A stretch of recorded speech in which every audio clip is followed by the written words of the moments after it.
모든 초점은 사람에게 있는 게 아니라 하나님께로 두는 게 예배의 정의인 것 같고, 결국 그것을 통해서 하나님을 알게 되고, 또 근데 그렇게 알게 하시는 것은 사실은 우리가 연구를 해서 또 우리가 뭔가를 노력을 해서 하는 게 아니라 성령님을 통해서만 알 수 있는 유일한 것이니까, 결국 예배는 이 삼위일체 하나님을 통해 다시 하나님을 알아가는 거, 그리고 그 하나님을 또 바라보게 되고 그 하나님을 찾게 되고 그 하나님을 누리고 또 나누는 그런 게 예배가 아닐까 생각합니다.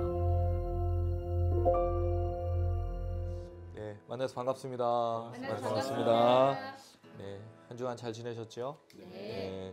날씨가 하늘은 참 맑고 좋은데 그 일교차도 되게 심하고 감기가 많이 걸리기 쉬운 참 그런 때인 것 같습니다.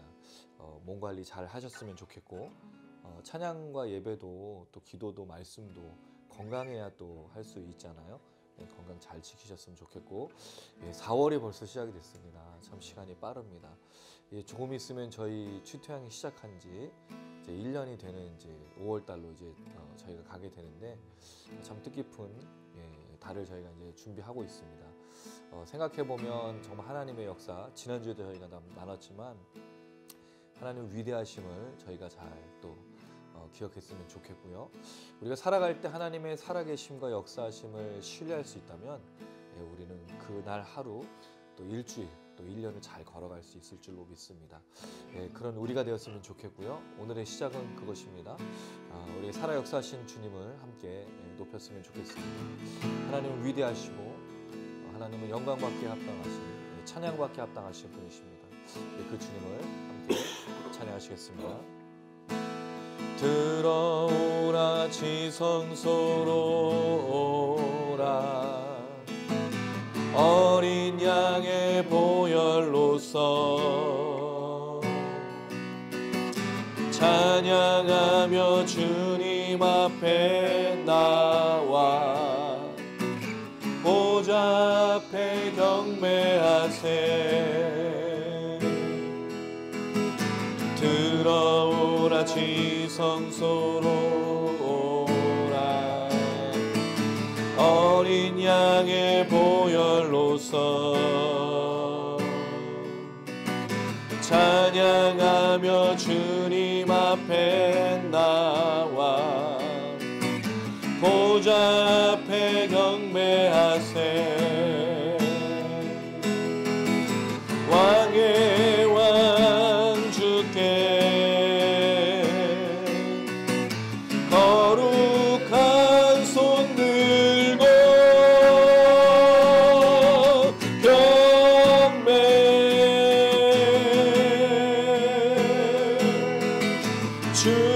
주님께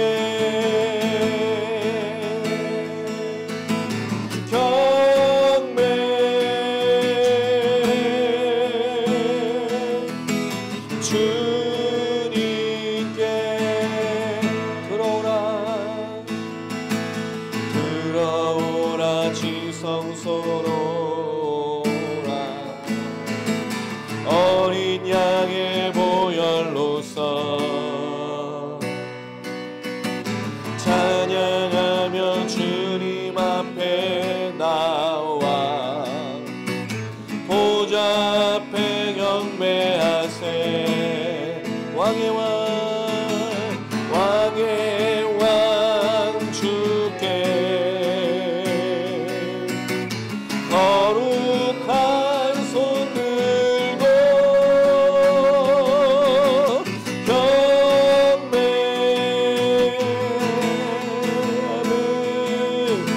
주님께 경배,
빛나는 왕의 왕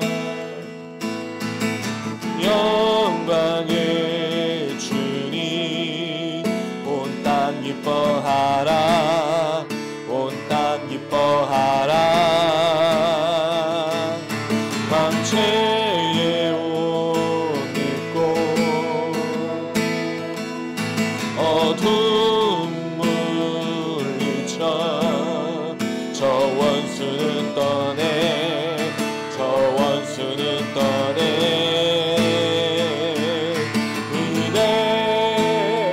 위대하신 주 찬양해 위대하신 주 모두 알게 되리라 위대하신 주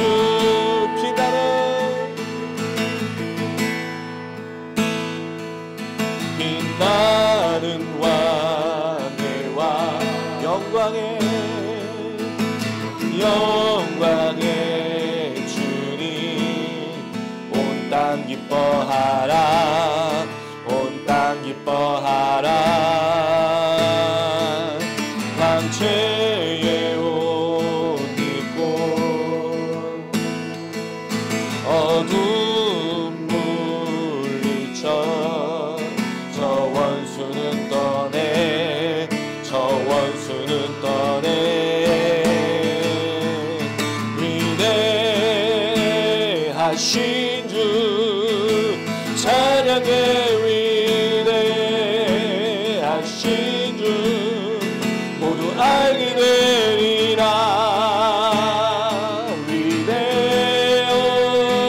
위대하신 주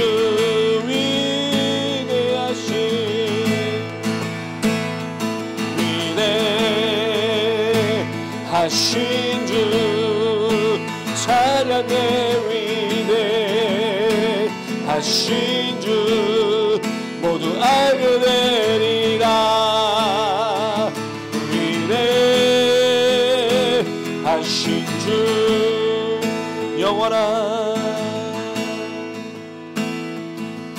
영원한 주의 주 시간의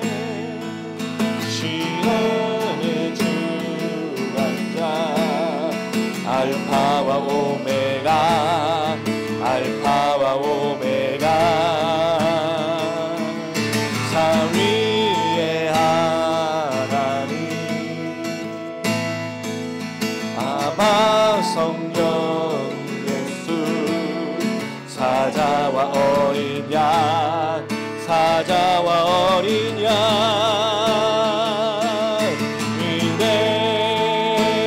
위대하신 주 찬양해 위대하신 주 모두 알게 되리라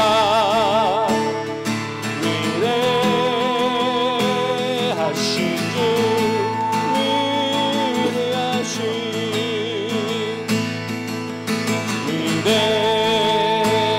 위대하신 주 찬양해 위대하신 주 모두 알게 되리라 위대하신 주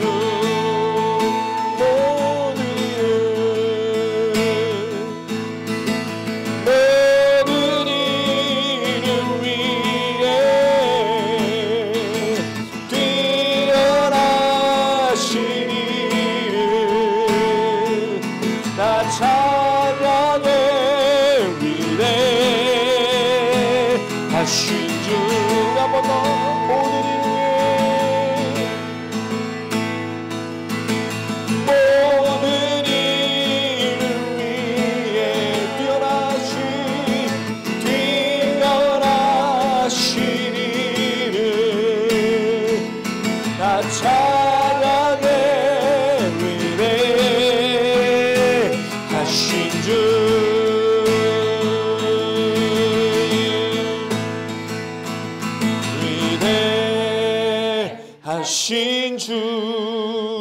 찬양의 위대하신 주 모두 알게 되리라. 위대하신 주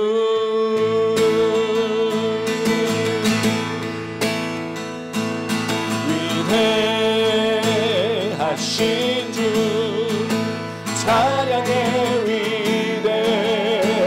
위대하신 주 모두 알게 되리라.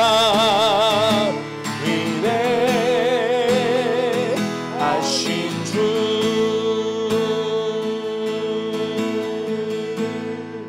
할렐루야. 네, 우리 하나님 위대하심을 믿으시죠? 여러분 혹시 걱정과 염려와 또 두려움과 또 고민들이 있다면 선포하십시오. 항상 하나님은 위대하시다. 하나님은 전능하시다. 여러분 사실 하나님이 위대하지 않기 때문에 우리가 넘어지는 게 아니라, 하나님 전능하시지 않기 때문에 우리가 문제가 생기는 게 아니라 우리의 믿음이 연약해서입니다. 문제는 언제든지 일어날 수 있습니다. 그러나 우리가 온전한 믿음으로 그 하나님을 바라봤으면 참 좋겠습니다. 왜냐하면 우리 하나님 어떤 분이시죠? 신실하신 하나님이시고요, 위대하시고요, 전능하신 하나님이십니다. 우리 함께 고백하시겠습니다. 앞을 볼 수 없는 일어설 수도 없는 어두웠던 삶도 그가 다시 일으키시네. 돌아갈 수 없는 바라볼 수도 없는 실패했던 삶도 그가 다시 세워주시네.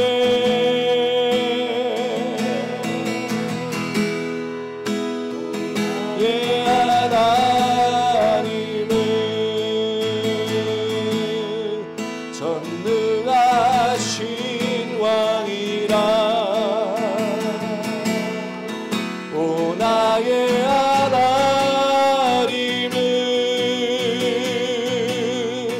평강의 왕이라. 오 신실하신 사랑 영원히 변치 않네. 오 영원하신 이름 그 이름 찬양해.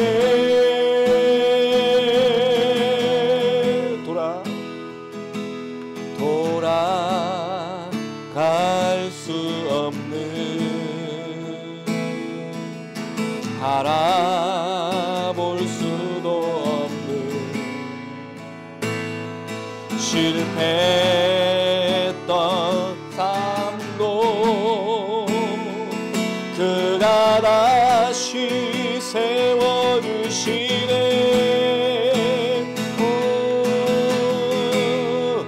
오 나의 하나님은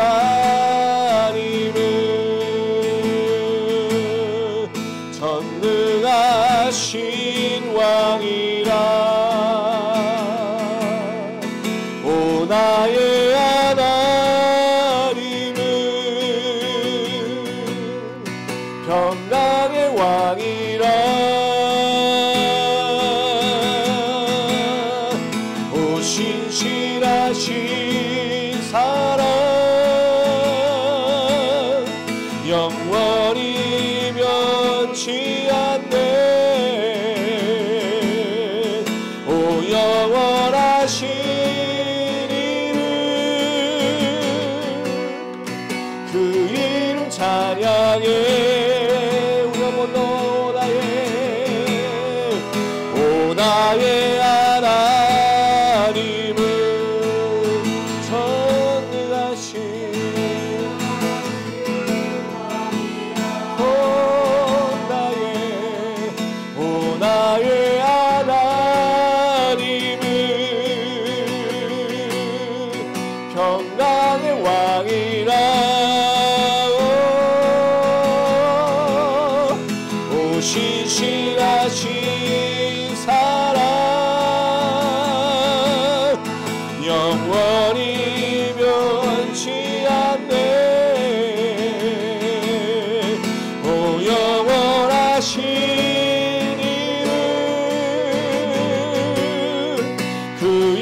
찬양해. 우리 한 번만 더 나의 마음으로 오 나의 하나님은 전능하시오.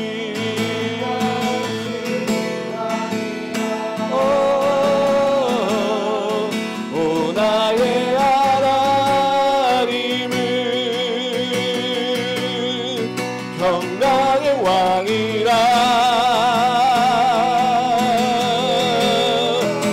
신실하신 사랑 영원히 변치 않네. 오 영원하신 이름 그 이름 찬양해.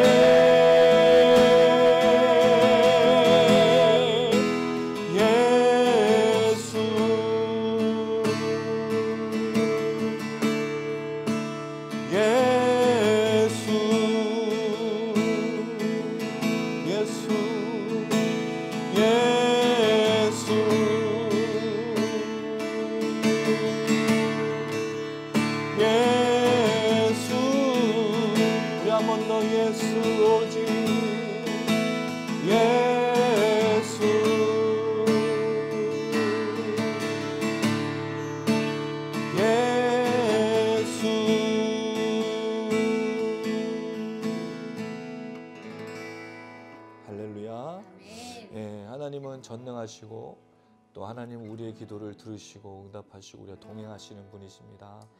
여러분 두려워하지 마시고요. 염려하지 마시고요. 그 하나님을 온전히 신뢰하는 우리의 오늘 이 찬양과 말씀과 기도 되길 간절히 소망합니다. 우리 같이 한번 기도합니다. 하나님, 우리가 육체에 연약함이 있습니다. 또 하나님 우리의 간절한 기도의 제목과 불안한 미래가 있습니다. 또 우리의 소망도 있고 기대가 있습니다.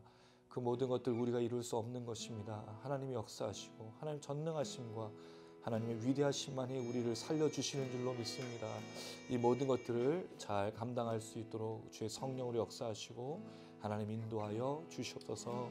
오늘 밤에 우리가 말씀하시고 오늘 밤에 우리가 기도하는 가운데 말씀을 듣는 가운데 새로운 믿음으로 나아갈 수 있도록 역사해달라고 우리 주여 한번 부르짖고 간절한 마음으로 기도하시겠습니다. 주여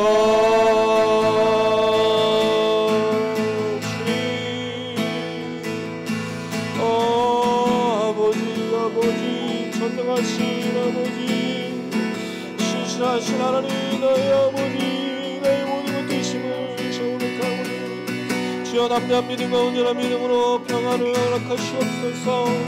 이 밤에 이름을 찬양하는 우리에게 찾아와 주시고 신실하시나 영광스러우시므로 놀라운 능력으로 영원히 면찬하시는 분이 감당하며 갈 수 있도록 영원하신 거룩하신 이름을 외치는 자들에게 주여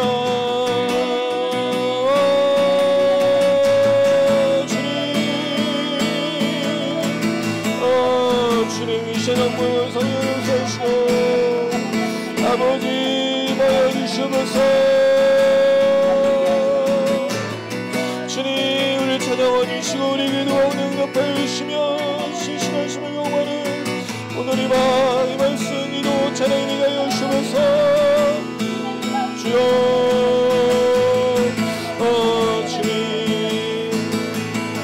영원히 면치 않으신 주님 이 시간 우리 성령을 역사하시고 하나님 아버지 주여 주여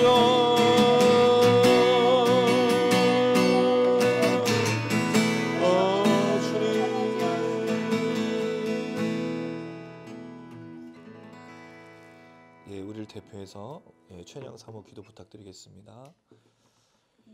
놀라우신 주님의 이름을 찬양하며 나아갑니다. 하나님 아버지 우리의 공로와 우리의 힘으로는 이 자리에 모일 수 없음을 먼저 고백하며 나아갑니다. 하나님 아버지 주님께서 우리를 사랑하여 주시고 예수 그리스도의 이름을 알게 하시며 하나님 아버지 이렇게 기도하며 찬양하며 말씀을 나누는 자리로 인도하여 주신 그 귀한 은혜를 감사하며 나아갑니다. 주여 하나님 아버지 오늘 우리가 다른 것 아무것도 마음에서 그 짐들을 내려놓고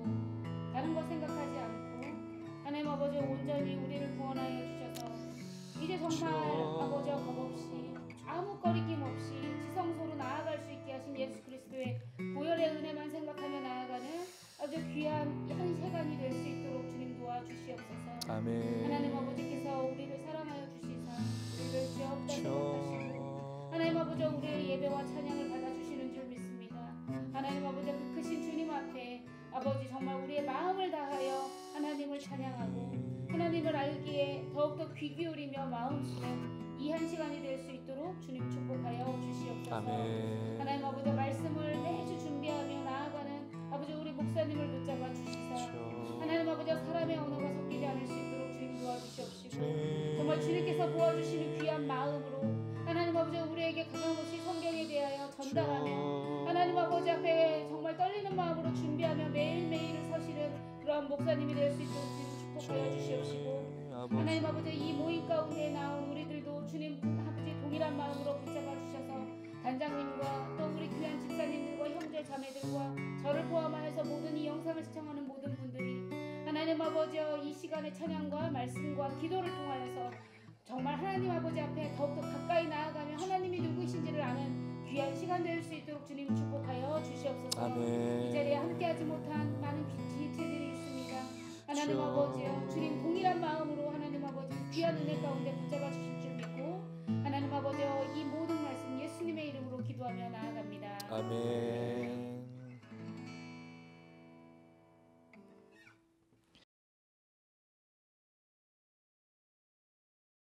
예, 오늘 함께 나누실 말씀은 히브리서 9장 1절에서 10절 말씀이 되겠습니다. 히브리서 9장 1절에서 10절. 예, 제가 가진 성경은 신약 361페이지에 있습니다. 히브리서 9장 1절에서 10절 말씀 우리 오른쪽으로 또 돌아가면서 한 절씩 읽도록 하겠습니다. 제가 먼저 1절 읽겠습니다. 첫 언약에도 섬기는 예법과 세상에 속한 성소가 있더라.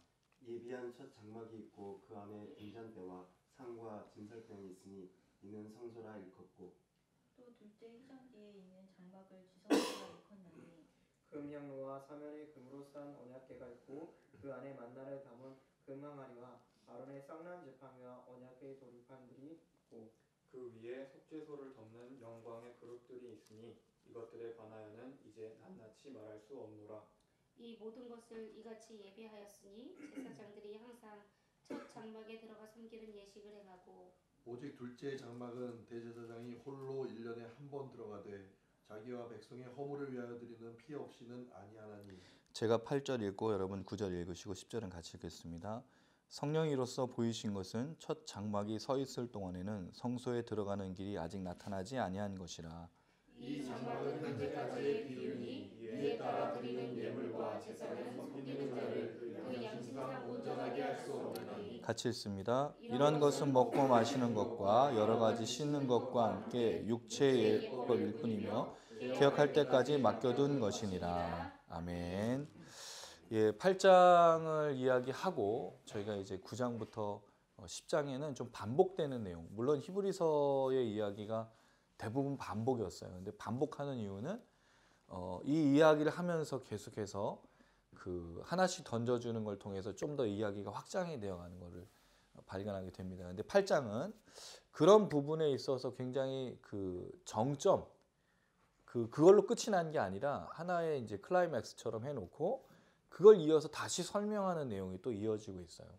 거기에 이제 9장과 10장이 좀 유사한 구조로 되어 있는데 9장과 10장에는 성소에 대한 이야기가 나오고 그 성소를 섬겼던 제사장의 역할들에 대해서 잠시 설명을 합니다.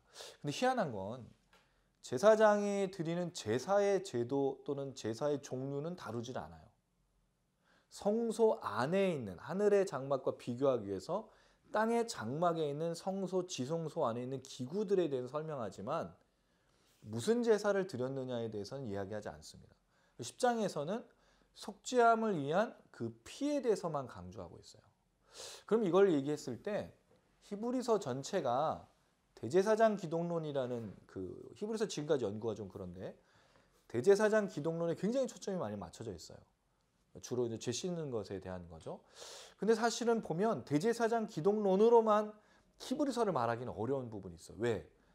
대제사장은 제물을 드리는 입장인데 이 대제사장이 드렸던 제물이 영원한 것에 대한 이 부분은 예수만 감당하실 수 있다는 부분이죠. 근데 그게 뭐를 통해서 온 거냐 이거예요. 하나님이 약속했고 그 맹세를 지키기 위해서 자기 아들을 뭘로 삼으셨죠? 맹세의 보증인, 언약의 중보자, 새 언약의 중보자로 세우셨던 것. 그럼 결국 대제사장 기독론과 새 언약이라고 하는 이 중보자로서 예수가 굉장히 중요한 내용을 담고 있다는 거죠. 그거를 8장 이후에 첫 언약과 옛 언약과 이제 새 언약을 비교한 후에 이제 9장 10장에 언약에 대한 이야기로 이걸 풀어가고 있다. 저는 그렇게 생각을 해요. 그럼 왜 그러냐? 왜 분명히 제사 제도를 말하는 것 같고 성소와 지성소를 말하는 대제사장에 관련된 걸 말하는 것 같은데 왜 이것을 새 언약의 그 중보자인 예수를 설명하는 것으로 9장 10장이 쓰고 있는가? 그 이야기를 오늘 좀 드리려고 합니다. 주일날 들었던 거하고는 좀 정리가 된 것 같죠? 네, 주일날은 좀 이렇게 원래 그렇거든요. 주일날은 좀 뭉뚱그려서 얘기하는데 화요일날은 좀 정리가 돼서 저도 이제 주일날 예배가 좋은 게 그렇게 이제 여러분의 마루타라는 뜻은 아닙니다. 절대로 그렇게 한 적이 없어요. 같이 은혜를 나누는데 또 같이 성경 공부를 하면서 저도 많이 정리가 돼서 화요일날 올 때는 사실 엑기스 정리가 된 것들을 이제 말씀을 드리는 부분인데 그 이야기를 좀 드리고 싶습니다. 먼저 1절부터 저희가 원래 이 9장을 살펴보려면 자를 때 어떻게 잘라야 되냐면 15절까지 자르고 16절부터 28절을 잘라서 읽어야 됩니다. 근데 그렇게는 안 나눌 겁니다. 왜냐하면 9장 1절부터 28절 내용이 굉장히 어려운 내용이거든요. 그래서 이거를 이렇게 나누려고요. 10절까지 오늘 보고 다음 주는 11절에서 22절을 보고 3주째 되는 날은 23절에서 28절 이렇게 보려고 세 부분을 나눠서 보려고 하고 있습니다. 그렇게 좀 보는 게 저희가 이해하고 좀 생각하는 데 좀 도움이 될 것 같아요.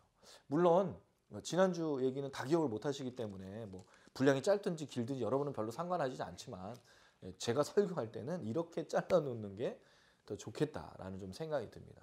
한 가지 좀 질문을 드려볼게요. 여러분 성경에 원래 장과절이 있었을까요? 처음에 성경이 전해졌을 때 장과절이 있었냐는 거죠. 이게 원래는 뭐였죠? 이야기였죠. 구전.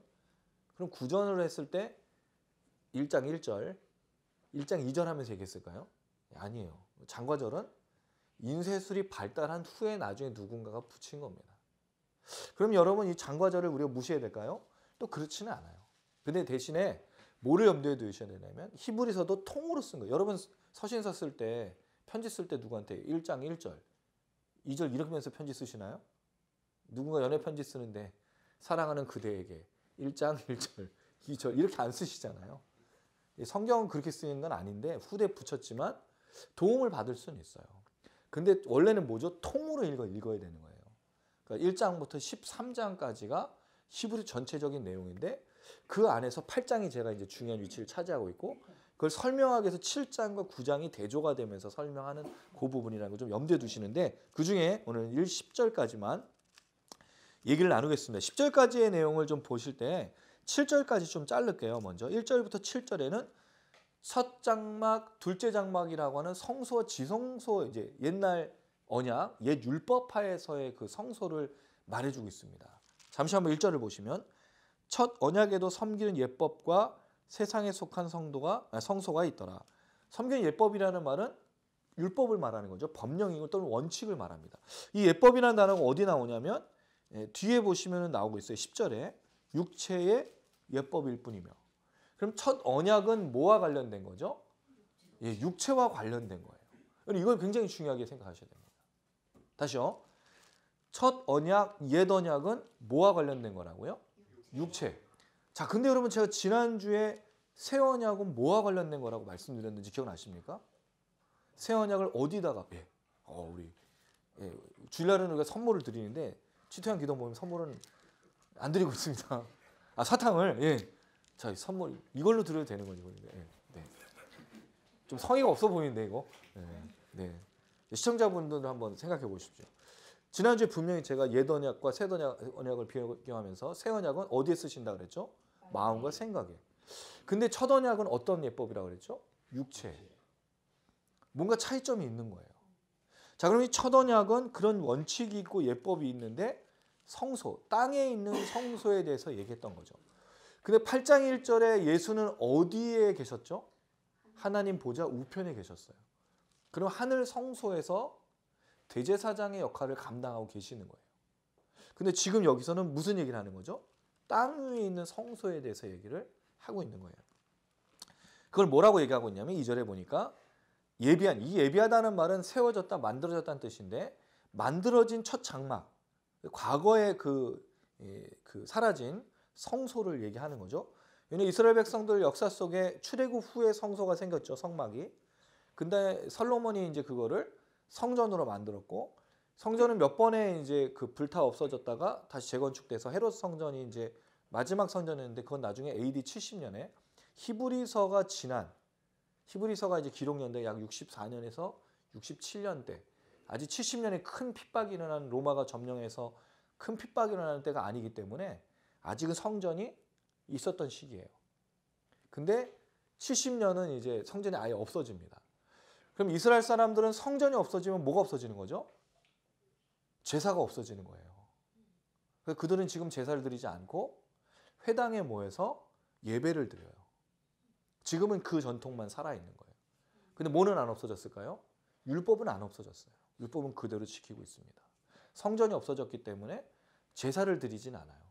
이건 제가 이제 확인한 겁니다. 지금 뭐 이스라엘 가서 보시면 아실 수도 있는 건데, 어떤 성전 파괴 이후에는 제사는 드려지면 성전이 있어야 제사를 드리니까 그건 이제 사라지게 됐어요. 어쨌든 이 첫 장막에는 두 부분으로 나눠지는 것을 설명합니다. 2절에 성소라는 말은 성막이 있고 성막에 테두리가 있은 다음에 그 안에 성막이 이렇게 있죠. 그 성막의 제일 그 바깥쪽에 있는 부분을 성소라고 불렀어요. 그 성소에는 뭐가 있었냐면 등잔대와 상과 진설병. 상은 진설병을 놓는, 늘 하나님 앞에 놔야 되는 그 이 떡, 그걸 놓는 상을 말하고 있어요. 등잔대하고 상과 진설병이 있었죠. 이걸 성소라 일컬었습니다. 3절을 보니까 둘째 휘장. 자, 왜 둘째 휘장이죠? 성소로 들어갈 때도 휘장이 있었고요. 그다음에 휘장이 성소와 지성소를 가로막는 휘장이 한 가지 있었어요. 왜냐하면 아무나 이 지성소로 들어가면 안 되거든요. 보일 수도 없고 봐서도 안 됐어요. 왜죠? 하나님은 거룩하시기 때문에. 그럼 이 말은 뭐죠?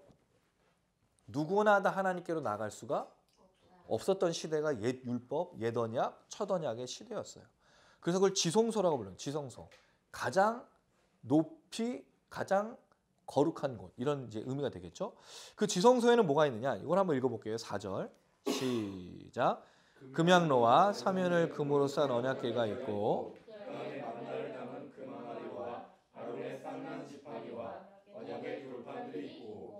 자, 이걸 보면 금향로가 나오는데 금향로는 아마 분향단을 말하는 것처럼 보입니다. 그래서 제사장이 아침과 저녁에 향을 태웠던, 매일 이제 아침과 저녁에 향을 드렸던 그 분향단을 말하는데, 혹시 좀 기억나시는 분이 있을지 모르겠어요. 이 분향단은 원래 어디 있던 거냐면 지성소에 있던 게 아니에요. 이걸 왜 유추할 수 있죠? 지성소는 누구만 들어갈 수 있었어요? 대제사장. 언제요? 1년에 한 번만. 근데 그 분향단은 1년이 아니라 하루에 2차례를 들어가야 되는데 이게 지성소에 있을 수는 없었단 말이죠. 자, 그러면 왜 히브리서 기자가 분향단을 지성소에 있다고 얘기했을까요? 궁금하지 않습니까? 죄송해요. 별로 궁금하지 않은데 여러분 좀 이게 이상하게 걸리셨던 분이 있을 거예요. 네, 말이 안 되는 거죠. 그러면 이제 생각해 볼 수 있는 게 뭐죠? 히브리서 기자가 착각했다라는 게 될 수 있어요. 근데 아직 성전이 있기 때문에 착각하지는 않았을 거고, 분명히 성전의 그런 분향단이 지성소에 있겠는가? 그럼 그것도 사실은 문제가 되는 거예요. 성경에서는 사실은 분향단은 속죄소 맞은편에 있는, 속죄소 앞에 있는 지성소가 아닌 성소에 있었다라고 얘기를 하고 있어요. 그럼 왜 분향단을 히브리서 기자는 안에다가 있는 것처럼 말했을까?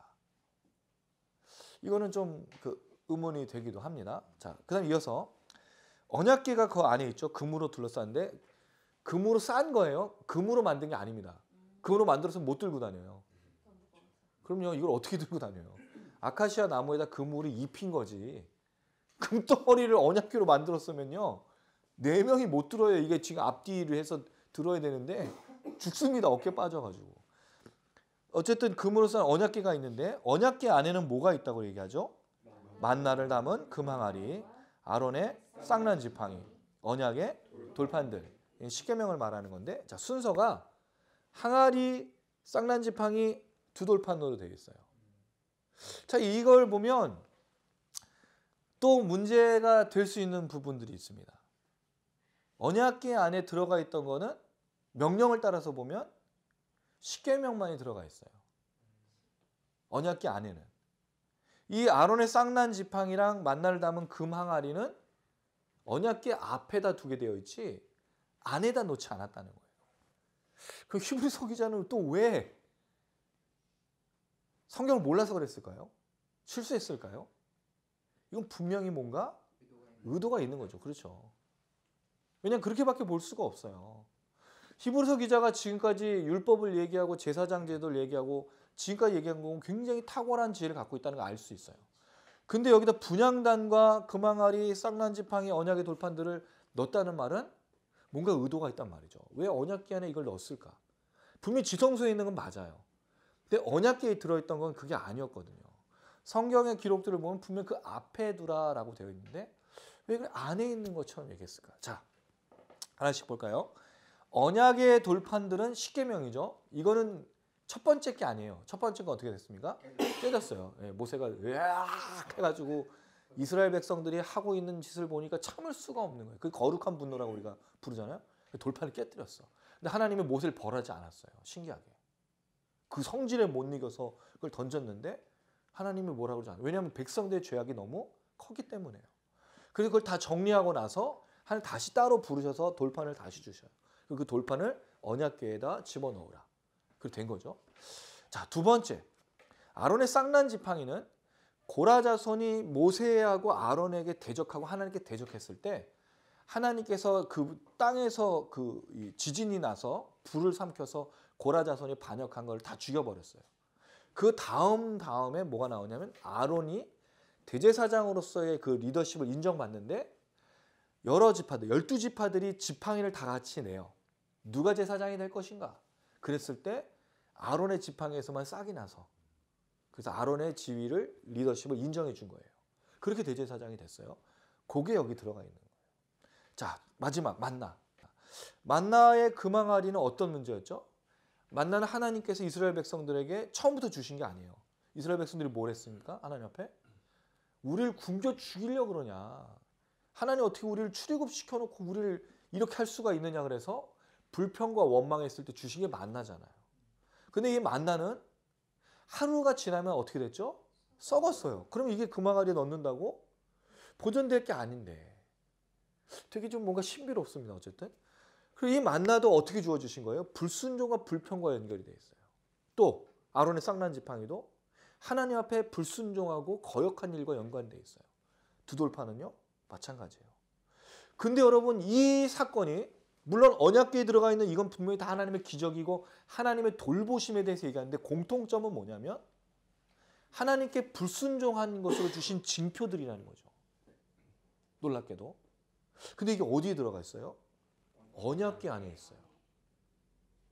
여러분 불순종의 상징들이잖아요. 만나. 그 다음에 쌍난 지팡이. 이건 전적인 하나님의 역사 기적이 맞는데 한편으로 생각해보면 불순종의 상징들이에요. 이걸 생각하면 그들의 죄악과 그들의 거부와 그들이 하나님 앞에 배반하고 배신했던 불평의 원망의 상징들이란 말이죠. 그게 언약궤 안에 들어가 있어요. 이 언약궤를 뭘 상징하고 있습니까? 5절 말씀 이렇습니다. 5절 같이 한번 읽어볼게요. 시작. 그 위에 속죄소를 덮는 영광의 그룹들이 있으니 이들에 관하여는 낱낱이 말할 수 없느라. 자세하게 설명하지 않지만 그냥 제가 생각해 볼 때 언약궤 위에 뭐가 있냐면 속죄소, 시온자라고 부르는 천사들의 모습이 있어요. 천사들이 날개가 6개가 있죠. 하나는 눈을 가리고, 2개는 눈을 가리고 날고 있고 그다음에 다리를 가리는 거룩하신 하나님 앞에. 근데 그게 무슨 뜻이냐면 하나님의 임재를 상징하는 게 그 시온자, 시온소 이렇게 부르고 있어요. 속죄소라고 부르는 여기에 이 언약궤 위에 하나님이 임재하신다. 그래서 왜 지성소를 1년에 한 차례밖에 못 들어가는 거죠? 하나님이 거기 계시기 때문에요. 상징이기 때문에요. 근데 그 상징적인 것 안에 뭐가 들어가 있냐 이거예요. 불순종의 상징들이 들어가 있어. 뭔가 되게 이상하지 않습니까? 물론 전적인 하나님의 기적이기 때문에 이걸 넣은 건 맞는데 한편으로는 다 연결된 건 불순종과 배반이에요. 그러면 이 모든 사건들 속에 하나님의 임재가 있다는 건 뭐죠? 하나님이 그들 가운데 여전히 함께하고 계시다는 걸 보여주고 있어요. 이 상징 속에서. 근데 그게 뭐로 가능한 거예요? 이 언약궤와 하나님의 임재가 그런 불순종의 상징들 가운데 이게 뭐냐? 언약궤잖아요. 언약궤. 하나님의 약속이잖아요. 그 백성을 버리지 않겠다는 하나님의 약속. 그 백성을 끝까지 구원하시겠다는 하나님의 약속. 이건 변함없이 불순종에도 불구하고 이루어지고 있는 하나님의 약속을 말해주고 있어요. 이걸 제일 잘 보여주는 게 뭐죠? 오늘 이 언약의 중보자이신 예수 그리스도인 거예요. 불순종하고 하나님을 따르지 않았던 수많은 죄악된 인간들이 어떻게 하나님께로 나가게 됐죠? 누구 때문에? 예수 그리스도. 이건 정말 놀라운 거예요. 불순종한 이스라엘 백성들이 하나님께로 나갈 수 있었던 그게 뭐죠? 모세라는 중보자가 있었어요. 대제사장들이 그들을 위해서 죄를 씻어줘야만 됐어요. 그러니까 그 임재 속에 들어갈 수 있었다고요. 근데 지금 우리는 누가 있다는 거예요? 예수 그리스도. 불순종밖에 없는 우리가 하나님께로 나아갈 수 있는 유일한 방법인 예수 그리스도. 여러분 이 언약궤에 이 세 가지가 담겨져 있다는 건 놀라운 상징이에요. 불순종밖에 없었던 이스라엘 백성들 속에 하나님이 여전히 임재하시는 하나님 40년을 여러분 같이 가셨어요. 그럼 40년만 같이 가셨나요? 사사기 시대, 여호수아의 정복 시대, 왕정 시대 그들을 한 번도 놓친 적이 없어요. 또 하나 로마서에 보면 사도 바울이 이스라엘 백성들을 다시 회복시키겠다는 약속의 말씀이 있어요. 그래서 많은 사람들이 백투더 예루살렘, 이스라엘을 구원하자 그 운동을 하는데 그건 틀린 거예요. 그 얘기를 사도 바울이 쓴 건 아니야. 그러나 마지막 때 이방인이 구원받듯이 누구도 구원받는다고요? 이스라엘 사람. 그게 온 이스라엘이에요. 우리도 이스라엘이고 이방인들도 이스라엘이지만 이스라엘 사람도 이스라엘이에요. 먼저 난 가지잖아요, 그들이. 같이 회복이 되는 게 사도 바울의 하나님의 계시였던 거예요. 근데 이거를 사람들이 생각해서 자꾸 이스라엘로 가서 그들을 전하고 복음 전하는 것만 생각하고 있다는 거예요. 그게 아닌 거예요. 같이 가야 되는 거예요, 같이. 어쨌든 이 상징 속에서 예수 그리스도로 연결되는 부분을 보여주고 있습니다. 자, 여기 이제 결론적인 게 뭐냐면 6절. 이걸 예비했어요. 제사장들은 항상 첫 장막에 들어갔죠. 그건 제사장들이 했던 예식이에요. 그러나 7절에 보니까 둘째 장막엔 대제사장이 1년에 한 차례씩 들어갔다. 근데 여기에 뭘 던지고 있냐면 피 없이는 아니하나니. 자, 여기 또 새로운 단어가 등장했어요. 뭐가 등장한 거죠? 피가 나왔어요. 여러분 이 히브리서 기자의 특징이죠. 멜기세덱의 반차. 그러면 그 반차를 설명하다가 레위 지파 나오고 유다 지파 나오고 그러다가 거기서 약속이 나오고 맹세가 나오고 뭘 던졌어요? 언약을 던지고 이런 식으로 하나씩 하나씩 붙여가다 지금 뭘 던지냐면 피를 던져요. 다음 주에 피가 나와. 계속 피 얘기해. 굉장히 중요한 거예요. 히브리서 기자는요. 뭔가 좀 그 예술적 감각이 있었던 것 같아. 다음 할 얘기를 미리 암시를 해줘요. 그리고 그걸 풀어가. 정말 대단한 이 참 예고를 하는 거죠.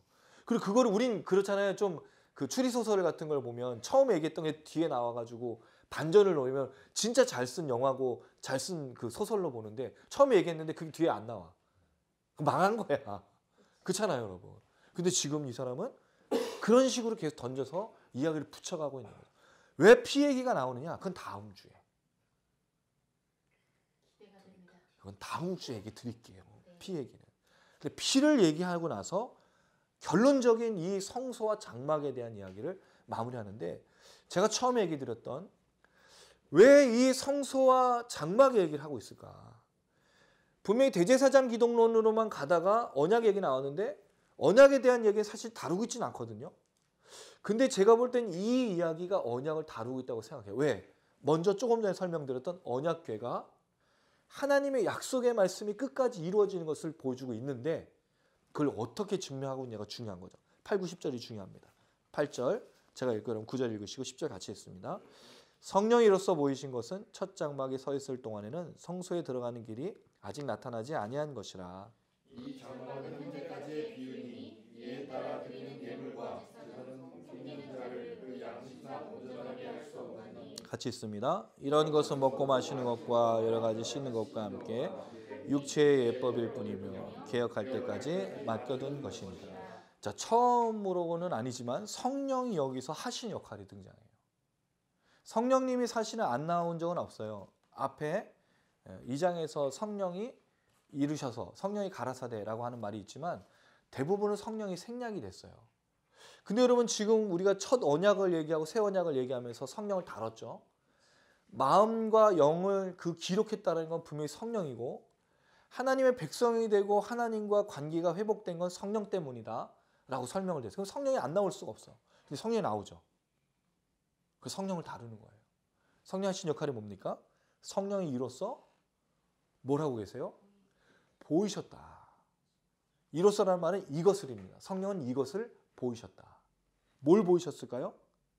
첫 장막이 서 있을 동안에는 성소에 들어가는 길이 아직 나타나지 아니한 것을. 무슨 얘기일까요? 성령은 이걸 보여주신 거예요. 뭘요? 자, 성소를 지금 처음에 얘기했어요. 그 다음에 지성소를 얘기했어요. 뭐가 있었죠? 성소 처음에 들어갈 때? 휘장이 있었죠. 거긴 제사장만 들어가.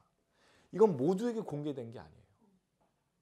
첫 장막조차도 하나님의 백성에게 허락된 게 아니었어요. 제사장만. 더 큰 문제는 뭐죠? 하나님의 임재는 누구만 들어가? 대제사장만. 1년에 한 차례씩. 둘째 장막. 성령이 뭘 보여주셔요? 첫 장막이 있었음을.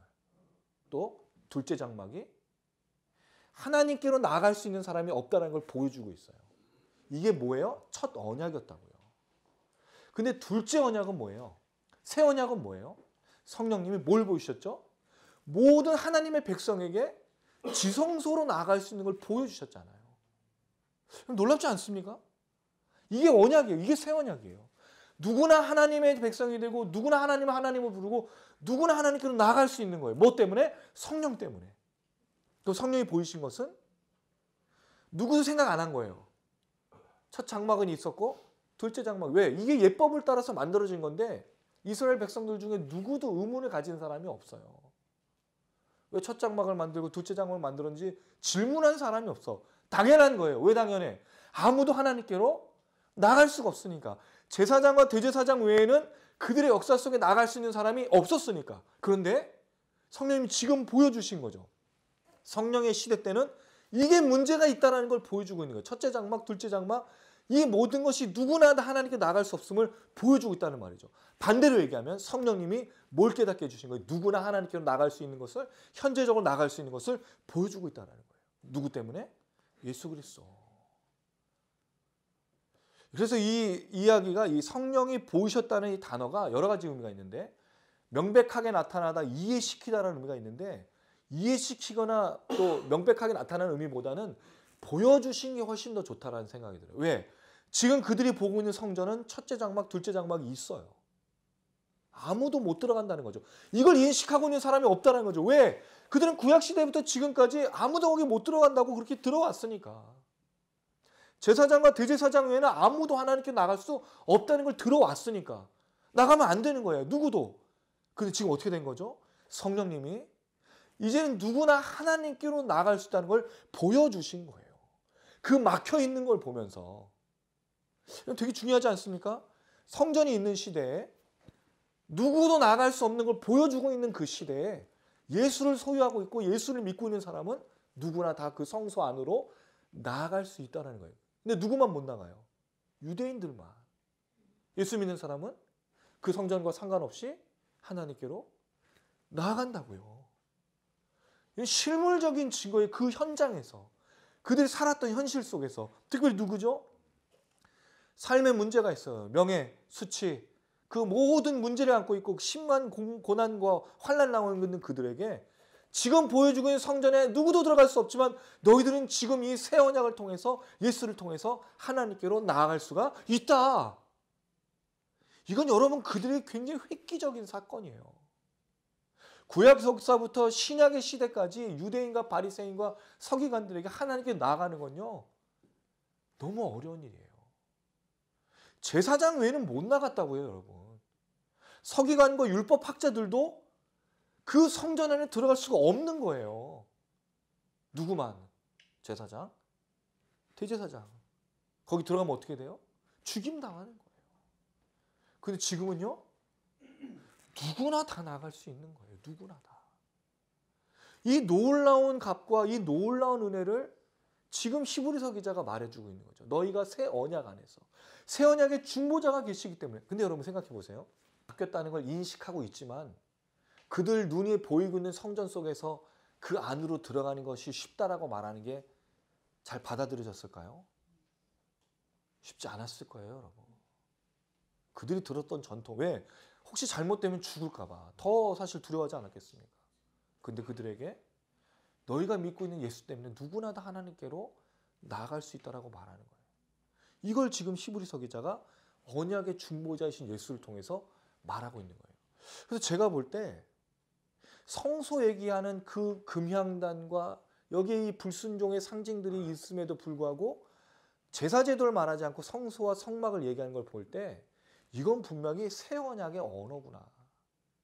이 이야기가 바로 언약을 말해주고 있는 것이구나 라는 생각이 드는 거예요.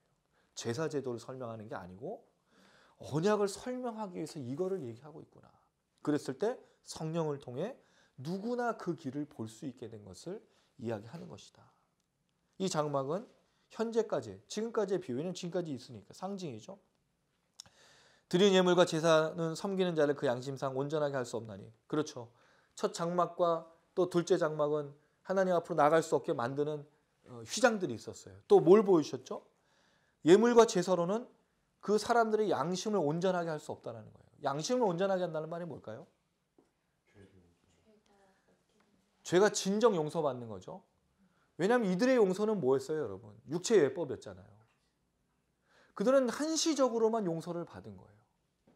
근데 여러분, 그 마음이 용서받고 영혼이 용서받았다는 건 뭐죠? 영원한 용서인 거예요. 근데 그건 어디서만 가능해요? 8장 7절에서 13절을 보면 새 언약 하에서만 가능한 거예요. 그렇잖아요. 내가 너희의 불의를 긍휼히 여기고 다시는 너희의 죄를 기억하지 아니하리라. 그 새 언약의 율법이에요. 새 언약인 거예요. 근데 옛날의 율법은요, 제사를 또 드려야 돼요. 죄를 지으면 제사를 드리고 속죄제를 드리고 1년에 한 차례씩 또는 무슨 시간이 될 때마다 계속 드려야 됐어요. 또 문제가 뭐예요? 율법을 지켜야만 하나님 앞에 온전한 백성이라고 인정받았다고요. 근데 지금은요, 그거로 인정받는 게 아닌 거예요, 새 언약은. 무엇 때문에?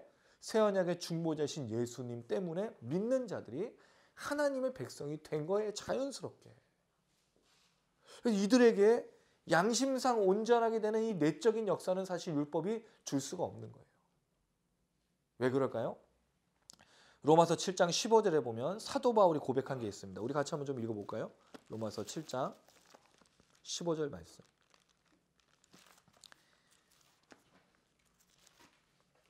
그럼 7장을 나중에 꼭 한번 계속 읽어보십시오. 이 사도 바울의 아주 심각한 이 영적인 고민과 갈등들이 있어요. 로마서 7장 15절 같이 읽겠습니다. 시작.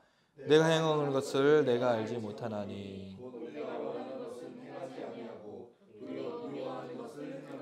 자, 뭐라고 얘기하고 있죠? 원하고 있어요, 마음은. 근데 겉으로 행하는 건 뭐예요? 원하지 않는 것을 행해요. 그게 구체적으로 뭡니까? 그 다음에 이렇게 설명하는데 18절. 내서 곧 내 육신에 선한 것이 거하지 아니하는 줄 아노니. 원하면 내게 있지만 뭐가 없다고요? 선은 여기서 뭘까요, 여러분? 착한 일이 아니에요. 뭘 지키는 거죠? 율법을 지키는 거예요. 여러분, 우리 마음속에 물론 이 사람들도 마찬가지지만 유대인들은 율법을 지키려고 애썼어요. 613가지의 율법을 또 만들었어. 그걸 잘 지키기 위해서. 근데 문제는 뭐예요? 지키기가 쉽지 않은 거예요. 또 예수님 던져준 말이 더 무서워. 예수님 뭐라고 그랬죠? 율법을 지키는 게 외적으로 지키는 게 아니고 마음으로. 마음에 가늠하면 가늠한 거예요. 마음에 속인 거 있으면 속인 거예요. 더 큰 문제라는 거죠. 예수님의 율법은. 원래 율법은 뭐만 하면 돼요? 가늠하지 않으면 돼요. 도둑질하지 않으면 돼요. 겉으로 드러난 모든 행위들을 하면 내적인 문제는 문제 삼지 않았어요. 왜? 이 중요한 거예요. 왜? 왜일까요, 여러분? 왜 내적인 문제를 다루지 않았을까요, 율법은? 이건 한시적인 거기 때문에 그래요. 죄를 지을 줄 알고 자꾸 뭐가 생기는 거죠? 제사제도가 있잖아요. 범죄하는 걸 알고. 그러니까 한시적으로 육체의 율법들을 갱신해 나가는 거예요. 근데 새 언약은 그게 아니죠. 새 언약은 안의 거를 완전히 뒤바꿔 놓는 놀라운 획기적인 사역인 거예요. 그러니까 여러분 유대인과 서기관과 바리새인들이 힘들었어. 왜? 그전엔 내적인 문제를 다룰 필요가 없었거든요. 여러분 그 사람들이 예수님 앞에 얘기하죠. 우리는 그 1년에 3번 기도하고 1년이 아니라 하루에 3번 기도하고 금식하고 그다음에 가난한 사람을 돕고 자랑했어요. 그리고 금식하면 일주일 금식하면 머리에 막 금식한 거 티내고 냄새나게 막 그러고 다녔어요. 내적인 게 아니라 외적으로 다 했단 말이에요. 율법을 지키고 있다고요. 근데 예수님 뭐라고 했어요? 그 사람들 향해서 뭐 하는 자다? 외식하는 자라 그랬어요. 왜? 겉으로는 하는데 내적으로는 안 해요. 익숙한 거죠. 왜? 뭐 하면 되니까? 제사 드리면 되니까. 속죄하면 되니까. 근데 이게 그게 아닌 거예요. 예수님 오신 다음에 새 언약은 마음에 심겨준다고 했거든요. 이건 다른 문제인 거예요. 자, 그래서 예수님을 찾아온 사람에게 2가지 문제가 있어요. 누가복음에 나오는 얘기입니다. 누가복음 10장 25절에 37절. 누가복음 10장 25절에서 37절이에요. 누가복음 10장 25절에서 37절. 다 읽지는 않겠습니다. 근데 한번 참조하시면서 좀 보시면 되겠습니다. 누가복음 10장 25절에 37절. 25절 한 번만 읽을게요. 시작. 어떤 율법 교사가 일어나 예수를 시험하여 이르되 선생님 내가 무엇을 하여야 영생을 얻으리이까. 자, 누가 예수님을 찾아왔죠? 율법 교사라는 말은 율법을 가르치는 지금의 말하면 신학교 교수예요. 율법을 너무너무 잘 알고 있어요. 율법을 지키고 있는 사람인데 이 사람이 뭘 하고 있죠? 지금 예수님 앞에서 시험하고 있어요. 예수님 시험한다고요. 예수님이 율법을 모를까라고 생각하는 거죠. 왜? 예수님 삶이 어떤 삶이었어요? 율법을 철저하게 무너뜨린 삶이잖아요. 예수님 누구와 늘 함께 있었죠? 죄인들, 심지어 세리하고 어울려가지고 밥을 먹고 있어요. 예수님 보러 이 얘기를 했다는 말은 예수님이 음식을 탐하고 포도주를 탐하고 우리가 말하고 그 술주정뱅이라고 얘기하는 거예요. 그 예수님을 볼 때 율법을 지키는 것 같을까요? 안 지키는 것 같아요. 더 큰 문제가 있죠. 안식일에 뭐 했어요? 제자들이 지나가면서 밀밭 사이를 지나갈 때 먹었어요, 그거를. 그럼 예수님 철저하게 무슨 사람이에요? 율법을 지키는 사람이 아닌 거예요. 그러니까 물어보는 거죠. 예수를 시험하여 이르되 선생님, 내가 뭘 해야 영생을, 이 사람이 뭘 해야 영생을 얻을까를 몰라서 물어봤을까요? 그렇죠. 철저하게 시험하는 거예요. 자, 그랬을 때 예수님 물어봅니다. 율법에 뭐라고 기록이 되어 있느냐? 왜 물어볼까요? 율법 교사잖아요, 이 사람이. 예수님은 법을 잘 쓰세요. 너는 어떻게 생각하느냐 또 물어봐요. 그러니까 이 사람이 자랑스럽게 얘기하죠. 마음을 다해 목숨을 다해 힘을 다해 뜻을 다하여 신명기 말씀 이용해 사랑하고 네 이웃을 사랑하라. 그러니까 예수님 뭐라고 합니까? 28절에 내 대답이 옳구나. 이를 행하면 그러면 살 것이다. 살 거라면 구원받는다는 뜻이에요. 영생을 얻는다는 뜻이죠. 자, 그래서 이 사람이 자기를 또 옳게 보이려고 했어요. 예수께 여쭤되 그럼 내 이웃이 누굽니까? 그래서 뭐가 나오는 거예요? 무슨 비유가? 선한 사마리아인의 비유가 여기서 나와요. 예수님께서 얘기합니다. 강도 만난 사람이 나와요. 여러분 이 이야기는 선한 사마리아인의 핵심이 아니에요. 우리는 자꾸 선한 사마리아인에게 초점이 가 있어. 근데 예수님의 이야기를 들어보면 선한 사마리아인에게 초점이 물론 있지만 이게 주제가 아니고 이게 제목이 아니에요. 내용은 뭐죠? 어떤 사람이 강도를 만났어요. 그 어떤 사람이에요 진짜. 되게 놀라운 건 강도 만난 사람의 출신이나 배경이 없어요. 누군지 몰라. 근데 이 사람이 강도를 만나가지고 거반 죽은 게 됐죠. 그래서 누가 찾아오나요? 31절 제사장이 지나가요. 지나가 버렸어. 레위인이 지나가요. 32절. 그냥 지나가 버렸어. 왜요?